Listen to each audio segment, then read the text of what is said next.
Into the sun, there we go. I'm saying hello again with my expert local guide Judy from Berlin, from a very, very unique place. Koppenplatz, was that? Yeah. Is that what it's called? That's the name of the square. And please tell me, Judy, we're in front of a very interesting memorial. We see a table, we see two chairs. And it's called the Lonesome Room. And we are in the traditional Jewish district of Berlin. And so here the Jews used to live. And I think a lot of people heard about the central Holocaust Memorial, the Holocaust Memorial of Germany here in Berlin. And this one is a very small one. But it remembers to the Jewish people who used to live here, who were full of fear in those times and were totally stressed of life to live here. And that, I think it gives you, I don't want to see it as in a competition to the to the big memorial. Exactly, but it's like another way to show perhaps and totally other feelings. And if you have people who come here, they start to think about, and we have a special thing if we go around this place. We'll see. Yeah, exactly. I'll show we can that do in that a second. now. Absolutely. I did want to show an overall view again of this memorial here.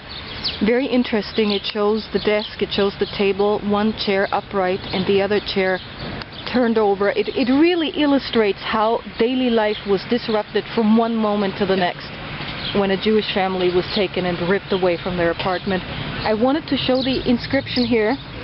O die Wohnungen des Todes, the apartments of death, einladend hergerichtet, attractively furnished, für den Wirt des Hauses, der sonst Gast war, for the owner of the house who was a guest at other times.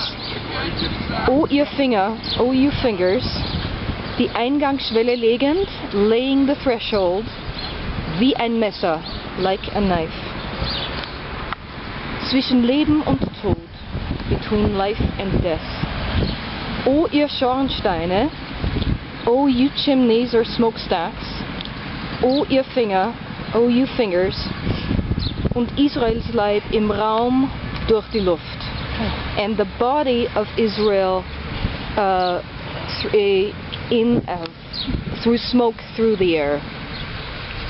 By Nellie Sachs, who was born on the 10th of December 1891 in Berlin and passed away on May 12, 1970 in Stockholm.